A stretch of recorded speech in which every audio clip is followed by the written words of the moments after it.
everybody. Welcome to Church History for Chumps. My name is John Simon, and I am sitting close by my co-host. Give me a high five. Boom! It's Thomas Duell. Thomas Duell.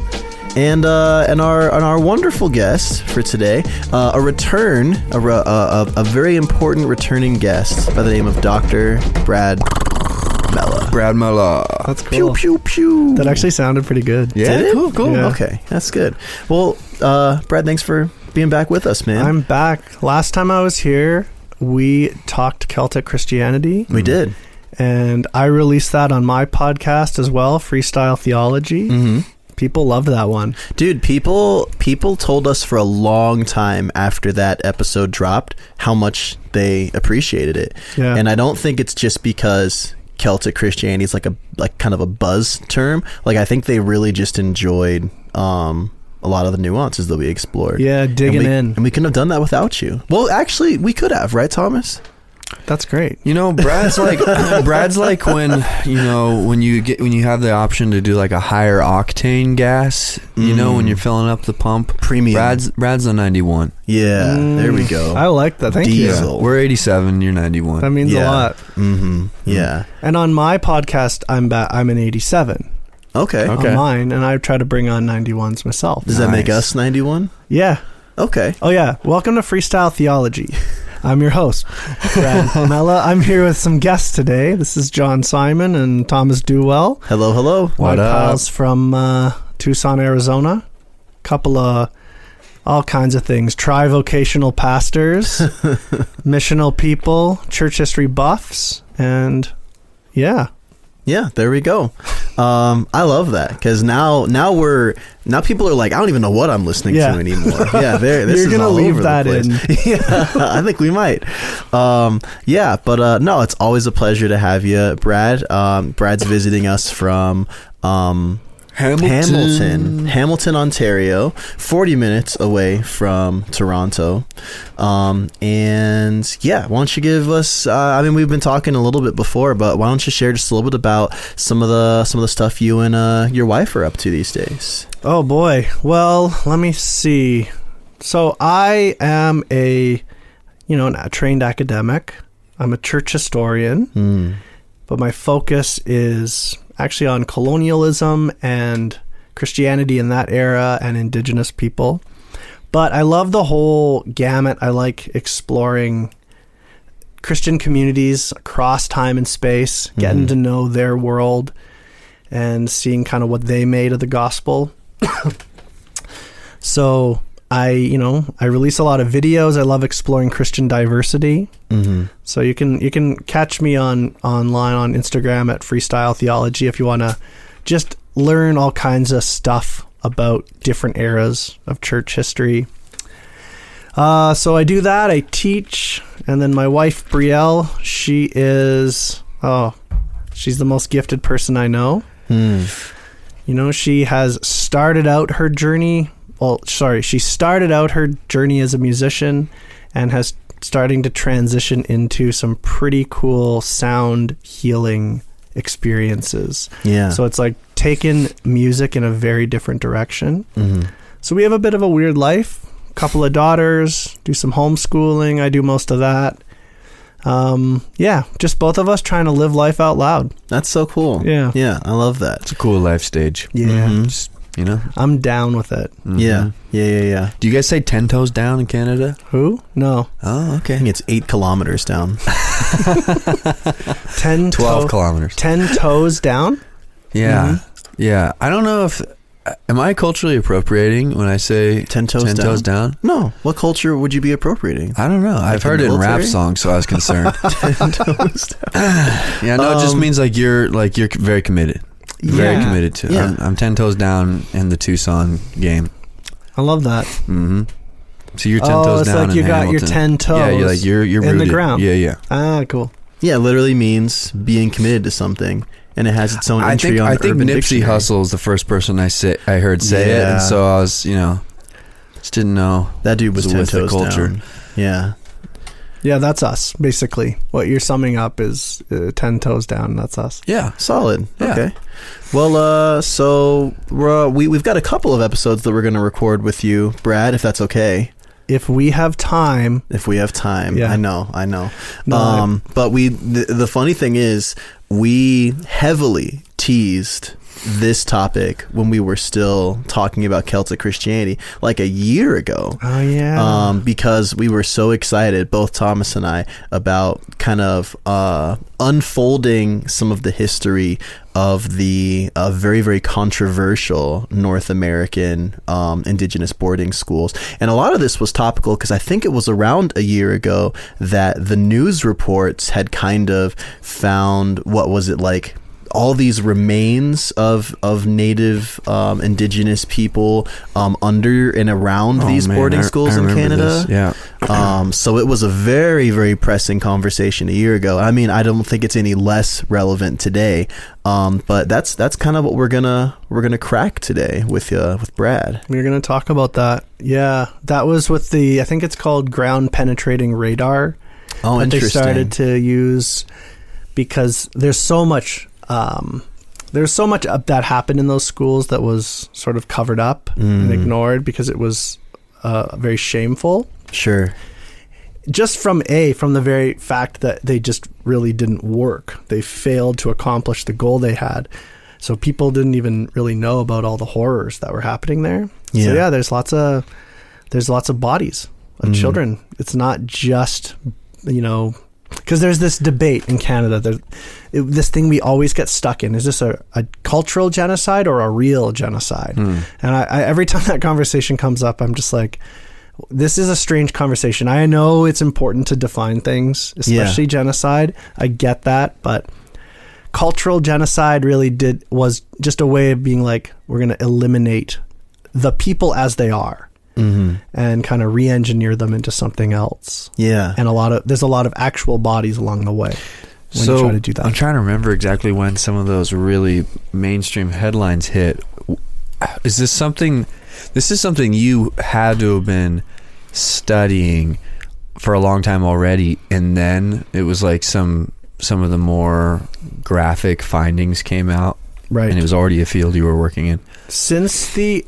In the early 1990s, Indigenous communities started filing full-on lawsuits against the federal government and against... in Canada? Yeah, okay. And against historic churches. Okay. Lawsuits against the Anglican Church, against the Catholic Church, United, Presbyterian, because everyone was sort of involved in it. Yeah. And that was the first time that Canadians really, and by Canadians I mean like, middle-class Canadians living in cities really were exposed to some of those stories. Yeah. And then so that conversation was building, and then in 2008 they initiated the Truth and Reconciliation Commission, modeled after South Africa's TRC. Have you ever heard of that? It was basically the TRC in South Africa was kind of one of Desmond Tutu's sort of, he was a big name behind that. Yeah. And it was how are we going to deal with the legacy of apartheid? So it was, what they did was they set up a space where people could come and share their stories of abuse in South Africa freely and openly, and just for the whole nation to see, the whole world to hear, really. It was their form of, you have to have truth. You got to say what happened and acknowledge it if you want any hope of some kind of better future together. And so Canada modeled its own after that.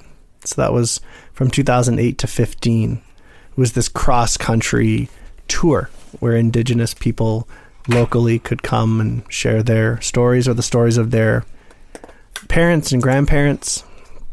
And in 2015 they released this what was it called? These calls to action. Okay. That in theory Canada and the various churches are supposed to be working on pursuing.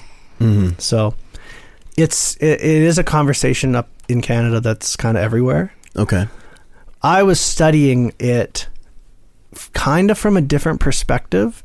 I was studying it as an episode in church history. residential schools. And I was trying to figure out, the obvious question, like, how can something so heinous be a ministry of various churches? So this is something I remember a year ago talking with you a little bit about, and just letting you know, like, man, some of these topics or conversations surrounding these topics, I'm just unaware of. Mm-hmm. Like, so what were you studying, and what did you start coming across where you were like, oh wow, like, A, this is stuff I haven't heard before, and B, what did you encounter? What made you want to continue to pursue that? Yeah, here's what happened. I at some point when I was in my kind of early 20s, my eyes were open to how diverse Christianity was. And I kind of got the bug. I wanted to... So it was like 30 years ago? Yeah. Okay. 'Cause I can do math, but I won't do it because I don't want you guys to know the answer. Okay. Yeah. What year did you graduate high school, Brad? What year did you graduate? 19. I graduated in 2004. Okay. Oh, that's not even, that's when my grandma graduated. Yeah. So. You know all about 2004. That's right. From Granny's That was stories. 9 years before me, so I'm the youngest in the room. Okay. I graduated in 2013. I was 10. I was 20, All right. 2010. All That's when I right. graduated. So I was a little ahead of you. A little bit. Poquito. Yeah, so... That means a little bit. Sorry. Okay. I'd bust out Spanish a little bit with the out-of-towners. I know Spanish. Oh, sorry. Lo don't. siento. Yeah, so I'm studying, and I'm just getting the bug and being like, wow, what was Christianity like in Egypt in the 4th century? What was it like in, West Africa? And it was a very naive time for me. I was like excited to discover this multicultural mosaic that is the church. Mm-hmm. And so I started studying African Christianity in the colonial period. And that was a grimmer tale than I had expected. And then I moved to study, I was like, okay, you know what? I'm going to study Indigenous Christianity. I'm going to find like some of the stories of North America and what these people with their very different stories and languages made of the gospel. And I naively was excited about that and discovered it was just like a wasteland of Christianity, of incarnational Christianity. Mm-hmm. I was like, where is it? What happened? Why is it so... And then I asked that question, why do places like Africa, the continent, why is there such a surge in Christian practice there? And there doesn't seem to be that same thing here. And I had my inclinations, but that's what kind of drove me. And I realized that I need to discover how this could ever have happened. Mm-hmm. How in the name, because people talk about right now, they want to talk about like, how could people do this in the name of Christ? They talk about the Crusades or something like that. But this one was like children. And so I was like, this needs to be dug into and and dissected. It's different parts. So I came to residential schools, you guys call them boarding schools, by way of church history, which was sort of strange. That's not your typical route. Yeah. Most people, it's through studying Canadian or American colonial patterns or something. So just to maybe try to figure out the landscape here for our listeners that are like me and have a limited knowledge, so I'm learning a lot even while we record this, but I know that these schools are not exclusive to in Phoenix down the road from us, we have Indian School Road, right? Yeah, it's like one of the main roads in Phoenix. But were you studying the schools in Canada because that's where you lived, or is that where it was it more pronounced there, or prolific, maybe a better word? Not really, not more prolific. I think it might be because Canada's relationship in like the Northwest. The reason I was studying it is because I was studying northwestern Indigenous history. So, but yeah, Canada's history there is long with the fur trade, and the fur trade was very different than the colonial era that comes later, because the fur trade was a space where it was Indigenous meets European culture. Fusions taking place over centuries. So you have the growth of the Métis people, which just means mixed in French, which is the same word as mestizo in Mexico. So you have a mixed population growing up in northern Canada, which was kind of half French, half Indigenous. Oh, that's really interesting. Yeah. Okay, yeah, because mestizos are half Spanish, half Indigenous. Right. Which that's a term we are more familiar with down in the Southwest. Yeah. And so, America and Canada's settler populations, like the, white European settlers who came to farm and stuff like that, they were very against any kind of interracial or intercultural mixing. The French weren't as much. They wanted to access fur trade sources because the furs in the north were so prolific. So marrying into Indigenous families was how you did that. So it formed a new people. So I just wonder if maybe because of that Métis culture, then Canada does such a hard shift when it wants to assert its sovereignty over the north, and the fur trade kind of goes down the tubes because it just wasn't what it used to be. Yeah. And then this is what happens in both countries, because it happens, the timelines parallel each other and are actually quite close. So just, I'll make a long story short. In 1867, Canada, which is basically 4 British colonies, decide we're going to bind together and become a country. We'll be semi-independent. And the Great Britain was like, yeah, you can have your own legislature, like your own, what do you guys call it? Congress, But the empire still has to assent to the legislation you pass. Sure. And so Canada's like, okay. That's 1867. 3 years later, this enormous territory, this is the largest land transfer in human history. It's called Rupert's Land. And it's basically the bulk of, when you look at a map of Canada, that's what Rupert's Land is. It's like northern all the north and west. Yeah. And that was technically under the jurisdiction of the Hudson's Bay Company. Have you heard of the Hudson's Bay Company? It does sound familiar, but I don't know anything about it. They were a corporation, a lot like the East India Company. Right, okay. This corporation that was given a monopoly early on in the mid 1600s over the fur trade. And they kind of had, so the Hudson Bay Company was the de facto, from the British perspective, rulers of the North. Now, Indigenous people living in the North didn't know that because they didn't have any real power. It was more of an idea. Yeah. That we're in power over this gigantic territory. Not really. It was just a bunch of posts. They were a company, a corporation. Yeah. A lot of these Indigenous people were just kind of going about their business as they always have been, right? Always had been, and they engaged at the trading posts. Right. There was goods they wanted, and they had the furs. Yeah. It was quite a lively northwestern scene. Sure. This is a dumb question, but we're talking northwestern Canada. Yes. What province would that be today? So that would be the northern part of Manitoba, Saskatchewan, and Alberta, and British Columbia, and the Northwest Territories, and part of the Yukon. Wow. Okay. So that is a lot of land. Sounds pretty big. So the Hudson Bay Company's like, we're in charge here. And people don't really know that.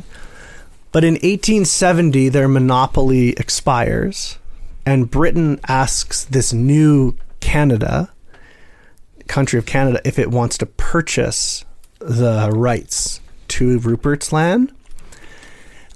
Because at this point, the far north has nothing to do with Canada. Canada's this tiny little thing in the far south of, right? And so they purchase it for £300,000. Okay. What they really are, they're just buying an idea. Yeah. But the moment after they have that, they're like, it's time, we need to assert our sovereignty over the Northwest. And they have a fire under them because the U.S. is expanding west at the same time. So they're like, if we want any chance in the world to be sovereign and control this huge territory, we got to act quick or the U.S. is going to come because they're on our heels. Oh, I see. So there's a little bit of competition here of like, Yep. you know, the U.S. is getting really good expanding their territory. We don't want them peeking into our yard. Right. Yeah. Okay. So then it's cut to the U.S. It's the 1870s, and you guys are in like this brutal battle with the Lakota for the plains, and the Lakota were like notoriously difficult for the U.S. military to conquer. They are masters of the plains, masters of the horse, and they just are the thing stopping the U.S. from realizing its manifest destiny to control the whole continent. And you know, through intense brutality, eventually they are defeated, and that marks the end of the, quote, Indian War era. And the U.S. and Canada are both keen to assert their sovereignty over their new Western territories. But it also means that what happens with the indigenous people left there? Like, what do we do with these people? Right. Before they were like, in the U.S., they were like our enemies, our adversaries in war. In Canada, they were our fur trading partners. There's various indigenous groups and nations. I know I'm speaking broadly, but the fact is they didn't fit. They had no place in the vision that Canada nor the U.S. had of its society. So they call it the Indian problem. What do we do with these people? Now, there was this growing belief, like a myth being told often, called the Vanishing Indian. And it was this sense that indigenous people are inevitably vanishing from the continent. They have been overtaken by a superior race, and their place is to fade into the past. Some people spoke about it in these very like poetic, dramatic tones, as if it was like a eulogy. Other people were delighted. And that was the language. So it actually was like you said superior race. There was a race element to it. By that time, yes. Okay. Race was full-fledged. And there's lots of Canadians now moving west to go possess these new territories? They hadn't really started to yet. Okay. No, not really. That's a little bit later. But again, around the same time as you guys, it's like the U.S. and Canada thought we have to pacify these areas first. Yeah. Before we can support settlement. And so you have all these indigenous people, and you're asking, like, what do we do? Now, I have to like back up the story a little bit, because after the Second Great Awakening, you know, the revival, that one's the one in the 1820s and 30s. Now that inspires mission, cross-cultural mission, right? All around the world. Those revivals see the launch of the Protestant missionary century of the 1800s. You know, some people are off to the South Pacific. Some people are off to Africa. Mostly China. That's the big fish that missionaries are. That's the big prize everyone's after. India. And some people look to the indigenous places in America and Canada. Yeah. So this is about the 1840s and 50s. Missionaries begin moving out into the West. I'll just call it the West, and it applies to both Canada and the States. And this is a relatively ignorant take, but here in the Western United States and Southwestern, it seems like the missionary movements to indigenous people tended to be Catholic movements that weren't. I haven't heard stories of a lot of revival, like Second Great Awakening movement towards indigenous people in America. It seems like it's more likely Catholics. Part of that's because of like the ties with Mexico and outposts that were already here and that sort of thing. But is there any sort of Catholic movement in Canada? Oh yeah. Okay. I would say it's, if I had to like roughly break it up, it's probably like a good 60% Catholic missions and 40% split between Protestants. Okay. Yeah, and that's a different story. Like, why is there a new revival in Catholic missions? Mm-hmm. That's just its own history, but there is at that same time. Because, you know, the Catholic Church was the missionaries par excellence in the 16 and 1700s. Mm-hmm. But by the 1800s, their influence had dwindled and the Protestants kind of jumped in. Yeah. But yeah, a lot is Catholic in Canada and down here too. Just not only. Mm-hmm.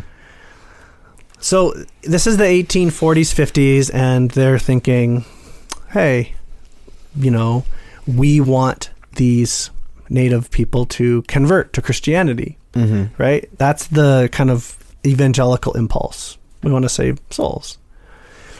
But this is the thing. At that time, what it meant, that's why I said at the beginning, or wait, that was when we were just talking. Yeah. When it's like a European missionary at that time, or a Euro-Canadian or Euro-American, when they thought, what does it mean to be a Christian? That had a very specific set of images would have emerged. In the Middle Ages, the Western European Christian looked at the world and they saw it mainly in two, Christians and Muslims. That's how they understood who they were. By the time of the modern era, that had shifted, and the major division that Europeans made for understanding the world was into civilized and savage. That was the primary way they sorted the world. And those words weren't like well defined. They were just a set of like practices and structures and ideas and stories. Even, I've done some reading where it seems like depending on who's saying it, the word carries more or less like negative thrust. Like we recently did an episode on David Brainerd, and Brainerd uses that word to describe the people that he's ministering to. But Brainerd, from everything that I've done, doesn't seem to be overrun with any sort of like manifest destiny vision. I mean, that wasn't around yet for Brainerd, but like that's just the word and the vocabulary that he used. And when was he again? 1700, early 1700s. Yeah. Yeah. And so the word civilized or civilization, you know, like every word has a history. Yeah. And the word really is the reason that people are reaching back in time for that word. Sorry, they're reaching back in time. That's a word from the Greco-Roman world. Civilized and barbarian. Right. That was how the Greeks divided up the world. Yeah, that's a good point. Right? And so it's part of the like Enlightenment and the Renaissance, the rediscovery of classical sources that gives people a renewed sense that, hey, we're the civilized ones. So to be civilized meant, it meant like the type of clothes you wore. B, it meant the type of haircuts you had, the languages you spoke, the authors you read, like the great classical Greek and Roman philosophers. That was part of being civilized. So it wasn't to be a civilization, it was to be a certain type. No. Yes. To be civilized. And to be civilized under the Eurocentric like ideal of what civilization was. Right. Because others had civilizations with customs, language, religion, all that. They just weren't European. Right. And so the word could function as like, you know, Islamic civilization, Chinese civilization. But when a European's using it as like a thing to aspire to, they're applying it to like what they call savages, those without civilization. And there it has like a set of mutating but specific meanings that have to do with every aspect of life. Sure. Right?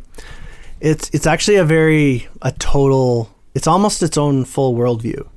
Interesting. The civilized ideal. And so what emerges in the modern era is you have a bit of a mutation of Christendom's mission, which is to spread Christian territory and law across Europe and then the world, right? Mm-hmm. Under the Enlightenment's influence, it kind of morphs into a shadow version of that, which is the civilizing mission, or also called the white man's burden. Mm-hmm. And that really marks like the mid to late 19th century, that the white man has a burden to uplift the rest of the world, from savagery to civilization. Right. And so it's an era of like extreme racism and prejudice and just like gross ways of looking at other human beings. Yeah. And then it gets mixed with like a social Darwinism, which kind of looks at this uplift of people through sort of a pseudo evolutionary perspective. Yeah. The bummer is like when I think of someone like David Livingstone, the missionary to like what would become Rhodesia, what's now Zambia and Zimbabwe, he had a very high view of civilization too, and he wanted to help African tribes establish healthy trade routes and form relationships with one another, and he wanted to lift the burden of slavery from the people. Like he had a lot of good ideas of what civilization was in addition to Christianity. But then, of course, the people who would succeed him in those regions kind of put the heel on the back of the natives. So it's like, I can understand how seeing how Christianity is meant to bring, a very loaded word, civilization, can be a good thing, but I can also see how it can become a very distorted thing. Right. Because people don't seem to do very well when one group sets itself up as superior to another. It's like they don't seem to be able to handle that kind of untruth and integrate it well, and it becomes violent at some level. You know? This is so tightly bound with what I understand about like the Enlightenment project, which is to take these modern principles and try to go global with them. We haven't talked a lot about this on our pod because it's more modern history, but like we still see vestiges of this today. Like a lot of the Enlightenment ideals have been thoroughly challenged by postmodernism now, but the one that everybody still likes is global like consumerism and what you get from that. So if you're listening and trying to get into the mindset of like, what would this be like to just adopt this into your cultural practice, your own individual understanding? Like we still have this mindset today. It's just taken on a form that is, it's what's currently palatable for us. Right. Mm-hmm. Yeah. And so what was currently palatable in the mid 1800s was a different set. Even though it's related, it's linked in spirit somehow from the Enlightenment, even before the Enlightenment. This sense of mission. So when a missionary looked at an Indigenous person in the mid 1800s in, let's say, northern Canada, they saw savage. They saw a person whose culture and history and traditions were what words like primitive and inferior and barbaric. All those words would come to mind. That doesn't mean that they hated the people. They often didn't, but they had a very specific idea of like what it would mean for them to become Christian. Right. Because Christianity was seen as that was one of the key dimensions of civilization. you adopt Christianity. And what does that look like? That is it's the opposite of an incarnational view. Sure. To be Christian looks like, sounds like, is like us. That's what it means. Right? Mm-hmm. And so one of the this is the Victorian era, right? Yeah. And in England, evangelicals especially are very involved in legislative reform. Like Wilberforce kind of is the guy who starts that. He's like, he doesn't start it, but he's sort of the symbol. Yeah. Of evangelicals using the government to pass reform, social reform, make the country better. Sure. Right. Sure. Abolition of slavery, and then you have which sounds great. Abolition of slavery and the reformation of morals, I think is what they called it, which was a broad term for dealing with national alcoholism and prostitution. Exactly. All the things. Yeah. Children, like orphanages, like child labor. We're cleaning up the ugly parts of society. All the stuff that Charles Dickens railed against. Yeah. Wilberforce is like, actually, Dickens was after, but still, same problems. that's the ethos, right? Yeah. We can solve these problems almost what we might call systemically. Mm-hmm. Which I'll say, because I'm a Wilberforce fan, one thing that I appreciate about Wilberforce that I think is different than what I see even today, like in today's kind of social reform projects that go the legislation route, is they were interested in the Clapham Saints, Wilberforce's group. Their social reform was more than just trying to legislate things. They weren't trying to just fix morality through legislation. Impose it on the country. Yeah, they actually wanted to change. Like, that's why it worked for them with the abolition of the slave trade, was because they were revealing to people what was actually going on. They were showing people like, this is what is going on in these ships, and this is where your sugar comes from, and that's what actually brought about change. It's like a truth and reconciliation thing almost. Yeah. To look it in the face. Mm-hmm. Don't look away. Yeah. Yeah. So, the major problem seen through that lens, that this kind of arose in the Victorian era, was the problem is people are uncivilized. Why are they uncivilized? Because they are ignorant. How do you fix ignorance? Through education. Mm-hmm. And in the Victorian... A very Enlightenment way of going about it, yeah. The Victorian era, education becomes what's called a panacea, a cure-all for everything. Okay.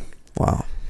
And that's what you have to see when a missionary rooted in that world, those stories and images, goes into northern Canada or southwestern US, encounters Indigenous people who are obviously living... Things are tough. And there's some reasons for that too. The main one being that in the wars that the U.S. was engaged in with the Lakota and other groups, the U.S. military systematically slaughtered all the bison.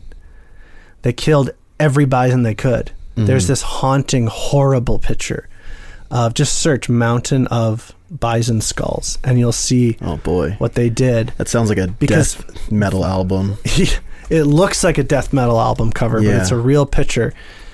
And that is from check it out. Holy moly. Oh my gosh. That is incredible.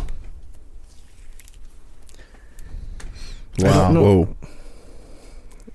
So part of the way the U.S. decides we're going to actually beat the Lakota once and for all. Like I said, you put enough power into it, you can do it. Were they trying to kill their food supply? Yeah. Was that really what it was? I have a friend that actually, if you bring up the bison, like, he'll actually like start crying a little bit.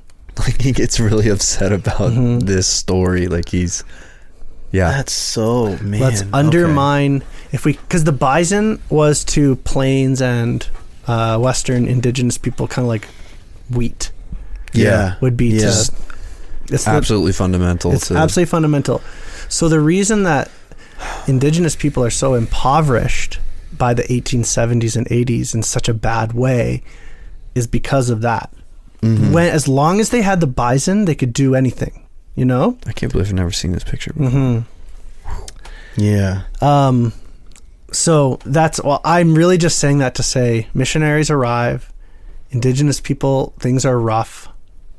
Indigenous communities are actually like, look, we need some help. We need to learn kind of your language. Yeah. We need to learn how to read and write. We're getting screwed over in treaties. Mm-hmm.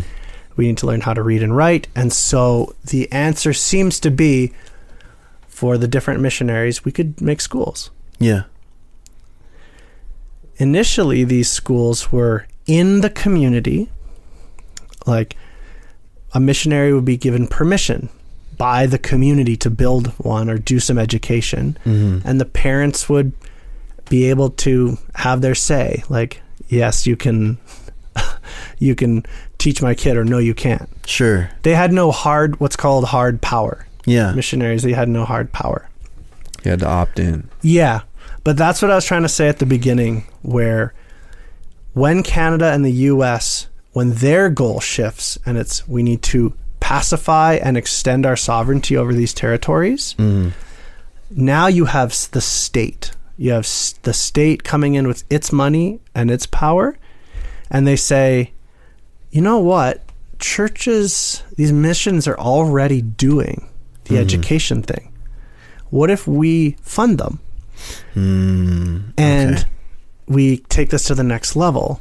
We can't have the school in the community because this is what keeps happening. They're still spending time with their families and learning their traditions and their old stories, and they keep speaking their old language. They're not becoming civilized. So what we need to do is build huge schools modeled after factories far away. And this will sound so ridiculously heinous, but it's just the straight up truth. It's like, and instead the kid will spend their entire childhood in the school. That's why they're called residential or boarding schools. Oh, because the kids lived there. Holy smokes. And the idea was, from about the age of 6 to 16, this was the quote: "The school is now your mother." Doesn't that just sound like something from gross? Doesn't that sound like something from a dystopian? This is so fascinating because you've got these very distinct cultural themes kind of overlapping to make this like three-headed monster, because you've got the European global view of the world, which is, like you said, the whole civilized versus uncivilized, which I mean, to be maybe not generous, but at the very least considerate. Like, our view of the world at large is very privileged because of the world of information that we have, and the US really does pride itself in this melting pot model, however much it's failed. Like, diversity is seen as a value and not in other places, so it's not at all like strange that they would see the world in terms of civilized and uncivilized. Then you've got this Enlightenment drive telling people that the way to be prepared for the world is education. So now it's like, okay, well, you need to be three things. You need to be civilized, you need to be a Christian, you need to be educated, and you've got these native people who are none of these things. So how do we like, and it's easy, I think, from our time period to say, oh, well, this was indoctrination, but it's like, but you also have to think, this is what they thought was the best thing they could do. I mean, it's like, this is where it gets so tricky trying to like speak so in such a backwards time period, is because you could say, well, it was racist. Well, of course it was racist. Was it hateful? Well, I don't know. Like, it was good. It was well intended, but it was founded on like extremely prejudiced, like kind of white supremacist ideals. But to just say these were a bunch of mustache twirling villains, I think really undermines the cultural foundations here. I don't know. That was a lot. I just had to. Yeah. No, I appreciate that. What I think is, why the schools went so awry is we have to ask the question, like, how do people work? How does abuse work? Why does abuse happen sometimes and sometimes it doesn't? So these schools develop in a way that you have these kids who are, for all intents and purposes, they are kidnapped by the state. Because a lot of people... So to cease being a opt-in kind of thing and more like... Okay. Because, okay, you're in an indigenous community, you're in a desperate spot, you start cutting deals with the U.S. or Canada who wants your land officially to be theirs. Like, without any worry of, like, resistance. And so they come up with treaties, which are like, we'll provide you with rations. We'll provide medical stuff or farming instructors or whatever. But one of the catches is, if you want any of that stuff, you send your kids to these schools. Right. Now, people they're desperate. They still resist when the RCMP officer or whatever military person here would come to town to take the kids away. They still resist. They try to hide them, but at some point it becomes futile. And the kids get rounded up and taken. And that desperation was largely imposed on them because of all the native or the Europeans had done to basically decimate their natural resources. Exactly. Yeah. Because that question doesn't come up enough. Well, why the Lakota resisted for so long? What changed? Why? Yeah. It's usually when a move like that is pulled, you know? Yeah, so the kids are taken away, and then this is the scenario you have. You have now it's funded by the state, and the state. It's usually where things go wrong. The state is interested in, cutting costs, doing this as cheaply as possible, and as quickly as possible, and then you have to step back for a second. What kind of education did they want to give these kids? What role did they imagine that they would be playing in the order to come? I've got a question here that I'm curious about. It seems like a lot of history in North America is like, whether we're talking about the origin of the United States, I don't know as much about the origin of Canada, but like the origin of the United States or various missionary movements, it seems like at the onset, there's Christian involvement is often very earnest. Like there's an earnestness to it. So like you're talking about these missionaries that kind of started these proto schools, and that sounds like their motives were earnest at least. And then the state gets involved, things start going awry. What's the change? It sounds like Christians are going to stay involved. But are they the same people that were trying to do what they saw as a good work at first, and then they are just overtaken by this larger project, or is it different people? It is, because I'm always trying to when we're talking about American, well, any part of church history, I'm always interested in like, where's the remnant? Like where are the people that are resisting the cultural tide, and more importantly, how did they do it? How did they recognize it? And so is this going to be a sad story where like there is no resistance to that and it's just 100% capitulation, or is there stories of people who saw what the state involvement was going to do and at a minimum just backed out? There's not a lot of stories of the white Christian at that time who had any involvement in the schools standing up to it. No. You see, it initiates a movement of indigenous rebirth and mobilization, which defines a lot of the 20th century, and that sees indigenous people. This is where my dissertation's actually in. Like, what did they make of the Christian faith after everything that had happened? How are they interpreting it? Because in a lot of ways, it's similar, a similar experience, just on a smaller scale to the Holocaust. It's similar. It's just not as graphic and rapid, you know? So, yeah, I don't have very many stories of that. It's more indigenous Christian resistance. Yes. Okay. And that is just, it's a gradual thing that develops. So we've kind of set the table for these schools becoming kind of imposed on these tribes and these families. What does the abuse of these schools look like? Like, I know that this is probably, I mean, this is 100% where the idea of kill the Indian, save the man comes from. For someone trying to wrap their mind around just how bad these schools were, what does that look like? Yeah, that is the quote about the schools. That's what, yeah, right. Well, I was going to say that you have a bunch of young kids stolen away from their parents. In Australia, the same thing happened. They call them the stolen generation. Ripped away from their communities.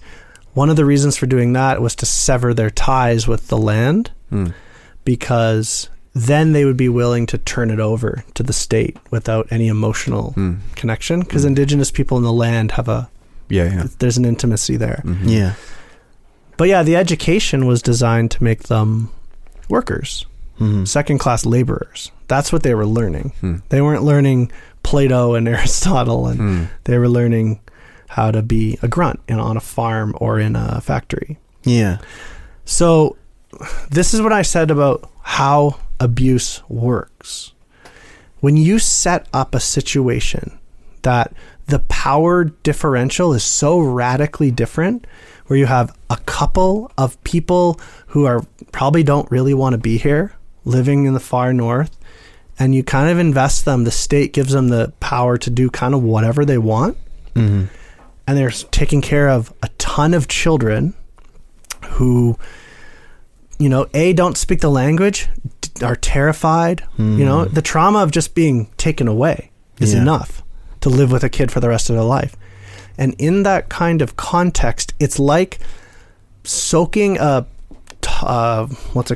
paper towel and throwing it in a dark, humid corner and not expecting like mold to grow. You are asking for abuse to happen. The moment if a priest or one of the missionaries loses their temper and they take that rage out on a kid, or the sexual abuse at these places was just off the charts. Jeez. Yeah. It's like nothing you would ever believe. And I think that grows up because there's no accountability. There's you are just off in the middle of nowhere with like these pawns at your disposal. You know, people they cannot flourish in that kind of environment. Yeah. I'm not taking them off the hook for doing it. I'm just saying you're asking for the impossible. Yeah. You're asking for no abuse to take place in a place that's just primed for it. Yeah. And the shameful thing is, like you were just saying, like, you know, all the talk about how this is a very enlightenment driven thing, but we weren't even properly trying to educate. We weren't trying to give them a rich Western philosophical worldview. We were trying to train them up to be, you know, like you said, hands. This isn't a classical Christian education. Right. Yeah. They're just, and I'm sure there is a level of, you know, Christian doctrine being implemented here, right? You know, like if you Google, I know that we're doing a lot of image searching, so hopefully you're not driving, listener, but if you Google, if you're not familiar with this, because it's a picture, it really does tell 1,000 words. If you Google the phrase "kill the Indian, save the man," you'll see a very, very famous side-by-side photo of probably like a young man, Native American, with very long hair, dressed in his traditional Native garments, and then the kind of after photo is him with like a very short kind of traditional European haircut in like a suit and a dress shirt, and that's kind of what they were doing, right? Like it almost seems like the cultural deletion was more important than giving them something new. That's exactly it. I'm kind of floored. I'm looking at that right now, and you can tell that even the exposure on the photography was changed. Yeah. To make the second picture way wider. Because his skin is so much lighter. Yeah. It's the only way you could have done that is just by using a higher, wider aperture when you're taking the photo to just wash out the image. That's crazy. That itself tells you a lot. Yeah. About. I think,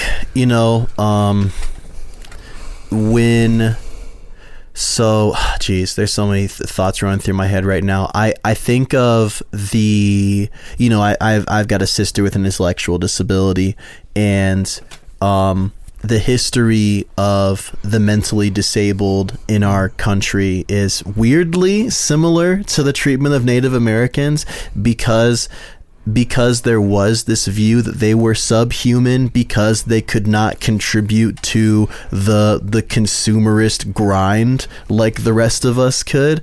And like, it was very common to be institutionalized. And the thing is, you don't expect to treat someone well when the culture fundamentally does not believe that they are a full, thriving human being.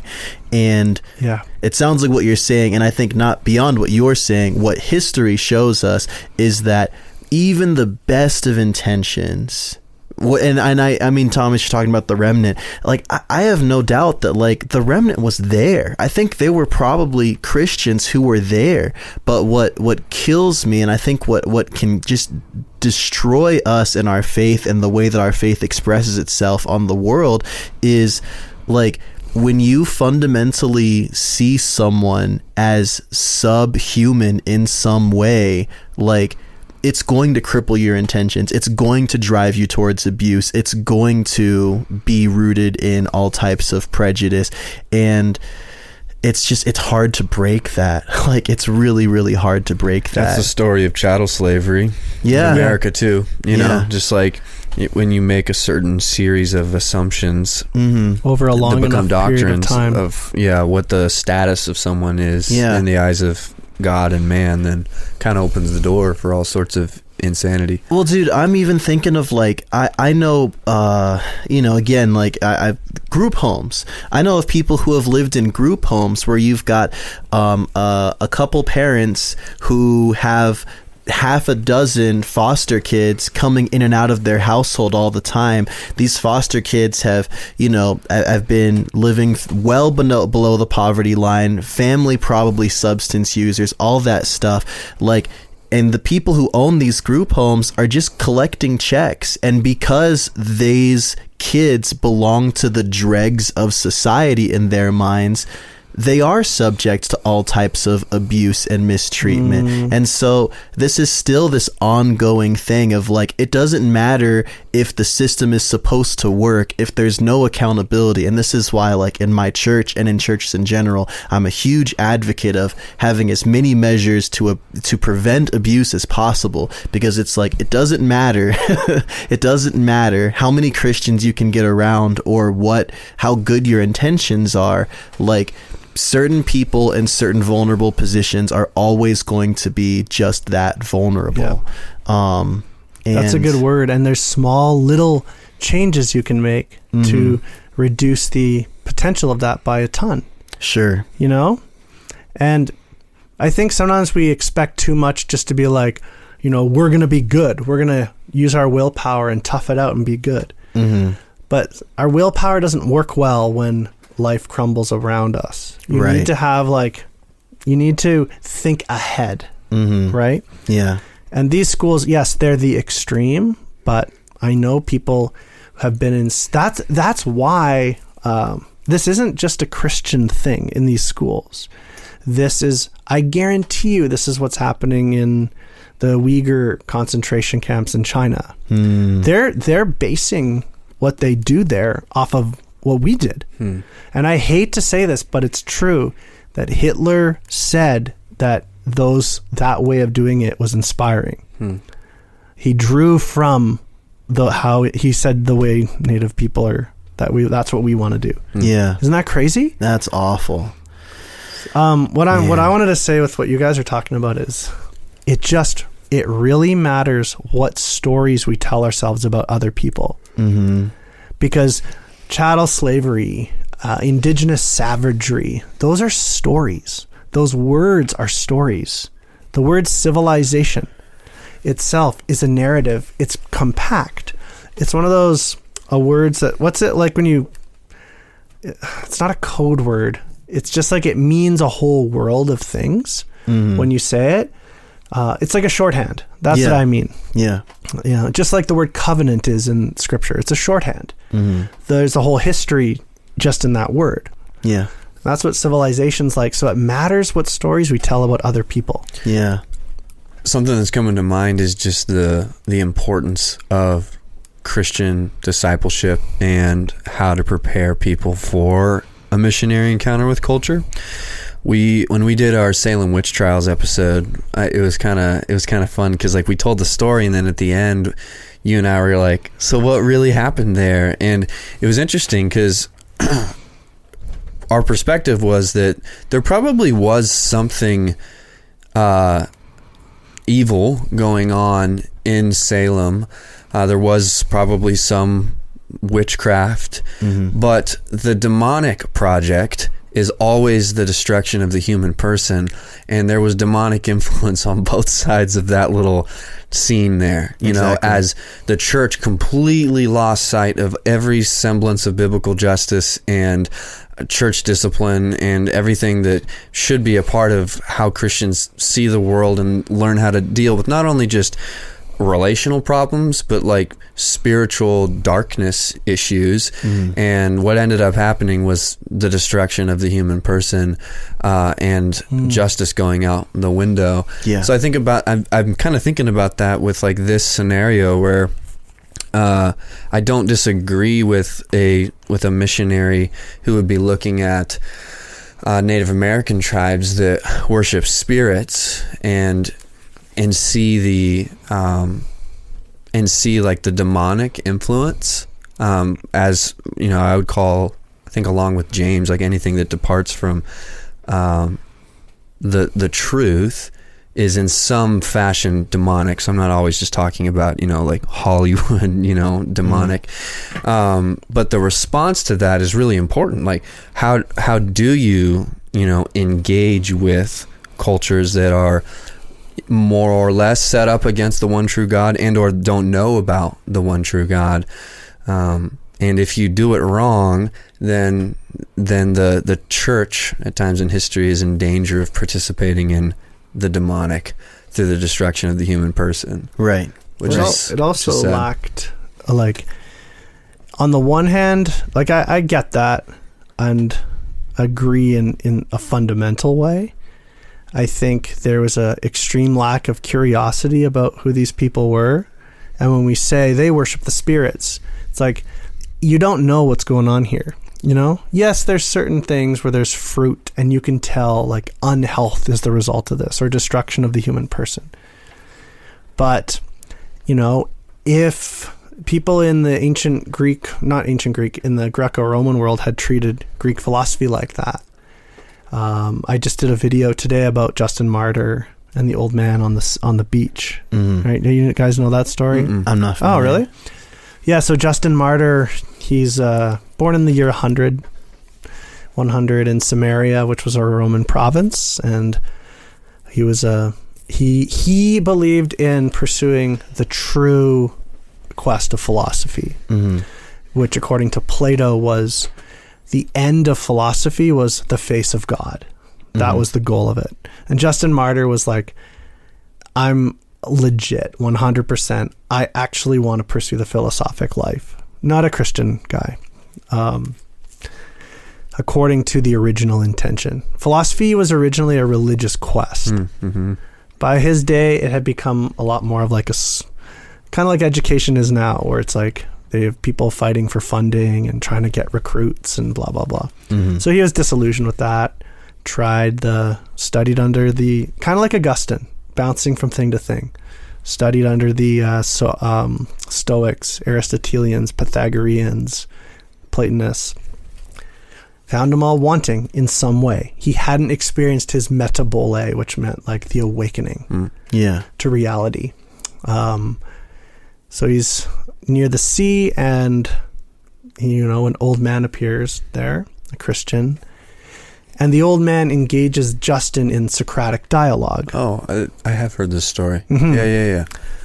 And they talk about the usual Greek things, the nature of the soul, whether the soul is immortal or not, etc., etc. And he convinces, Justin comes to see through this old man that philosophy is on its own speculative, and it can never reach full divine truth. And he tells him, if you want to experience it, read the prophets, the Hebrew prophets. He said these were true philosophers, but they relied on revelation from the divine itself. And that changed his trajectory. And and it's really cool. He's like, it seized upon me, and a flame kindled in my heart for the prophets and the friends of Christ. And he said, it is for this reason that I am a philosopher. Not that I'm a Christian, that I'm a philosopher. This is why I got into this. And why I brought that up is that old man engaged with Justin in his indigenous mode. Yeah. His indigenous process of knowing and coming to God. And I find that so beautiful. Yeah. He engaged with them, and Justin never gave up his indigenous ways. He kept wearing the cloak of the philosopher till he died, till he was martyred. And that's what I'm saying is that's the piece of Christian discipleship that's missing oftentimes in history. Forming that part in people. Right, where you see someone that God puts in your path, not as a project that you really have any power to change that person at all. I mean, that's even another part of Christian discipleship, is an understanding of how a person becomes regenerate, how they become gods. And if that's your presupposition, is that God's going to be the one to work in this person's life anyway, and I'm some sort of tool in God's hands, maybe, or conduit, however you want to look at it, then that really changes how you approach people. Can I also just point out the necessary thing as a couple of covenantal bums, that there's something absolutely unchristian about assuming that a child removed from their family is in the best position to be discipled. Like, oh my gosh, that's horrible. That's the worst place to be discipled. Yeah. Like the family is like where grace and that covenantal relationship is initiated. Strongest. Yeah. So for this like very pragmatic approach of, well, let's just get them while they're most vulnerable and susceptible, but also remove from them the natural supports of the ones that God made to nurture and take care of them, and let's give them a bunch of basically like missionary babysitters to watch over. Like that whole system is doomed by design. Right. Doomed by design. And I mean, I can't imagine there are many people, maybe you're going to break my heart, Brad. I can't imagine there's many people who can defend something like this. But for me, I mean, one thing that you said a lot during our last episodes, back when we recorded like a year ago, which is you always look at the fruit. You always look at the fruit of what's been produced from something, because good things produce good fruit. Like, when I mean, we live in the Southwest. There's a pretty big native population out here. There's no time when you drive through a res and you're like, wow, it looks great out here. Like these are communities who throughout our country, who throughout Canada as well, I can imagine, are just ridden with poverty and ridden with disease and mental illness and all types of addiction and everything else. But what kills me even more is like, where is the spiritual health that was supposed to come out of this? Like, we're supposed to be indoctrinating Christians. Where are the Christians? Like, where are the churches? Like, that's not to say that these things don't exist, but there's not a strong culture of native Christianity that was birthed as a result of this. I think the reason is because the roots were rotten from the beginning. You're dead on. It was the roots are rotten, and the trauma, because that's the other important thing, and we've learned a lot about that in the 20th and 21st century, and I think that's a really important frontier for the church to grapple with, is what we now know about the body and trauma. Because what gets end up in the 70s and 80s, what gets sort of spoken about is it's this kind of neo-savagery where they're like, these people are always drunk or on drugs, and it's a continuation of like they're inferior, right? And they don't belong, and get them out of our community and push them out. And you can understand people feel unsafe. Yeah. But why? I'm kind of excited actually about a new chapter of engagement between the Christian story and Indigenous peoples. Like I've got a number of friends here in Tucson that are not only are they Indigenous, but they have worked to kind of reclaim as much of their heritage as possible. I've got one friend that I'm thinking of in particular, Talisa, if you're listening, I love you. But Talisa is not a Christian, but Talisa and I have great conversations, because even this covenantal language that you brought up, John, and you and I were talking about this last night, that image that I borrowed from James Jordan of like the covenantal cords, and like how our covenantal bond with God, when that's restored, that animates the covenants that we have with every other part of the world around us, the animal kingdom, and our personal possessions and our loved ones, and even like our relationship with the state. That's something I didn't bring up last night. Like that could be another idea of like so the image here, I guess I should have maybe given the image before I shorthanded it, is like from you, there's all these like different colored cords that are going to different things in your life, your spouse or your truck or your dog or your friend. And when those things are broken, like someone steals your truck, like the reason why it hurts is because you actually had a covenantal bond with that thing. When your loved one dies, they're really gone, and there's really something that's been severed there. But the Christian story is that like the most important bond was severed early in human history, and it's through that restoration of that covenantal bond with God that now all of these other things have the potential for being restored to how they were meant to be reanimated, so to speak. Kind of like I get the image of like a heart pumping blood through the blood vessels to the rest of the body. And from what I understand of kind of my friends who have kind of tried to recover a Native American understanding of like the created world around them and the cosmos, that tracks, like it's not a completely different story. There's overlap there, but also good news, which is, I know, something that you like to talk about on your podcast and with your content, is like what facets of the gospel are good news to various cultures.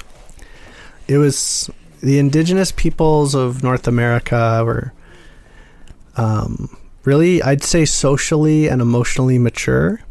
And when Europeans came here, I think it was the most fertile ground ever for the good news. Like there's already a deep knowledge of Creator. And it was just like the story had to be told of Creator's Son. That's what some Native American Christians call Jesus, Creator's Son.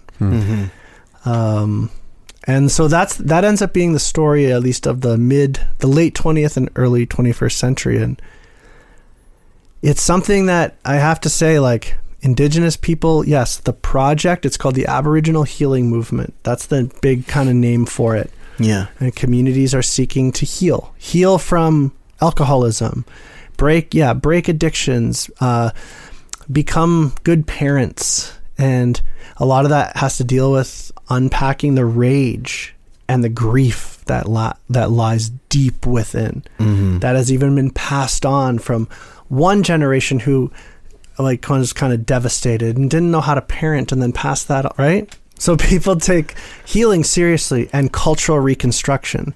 And so I think if you live in a place like I do and like you guys do, where there's a number of Indigenous people and communities, like, support that cultural reconstruction. Yeah. Because the best, healthiest new gospel encounters have come from people who are working to reconstruct the past, not move on and become like every other American. Yeah.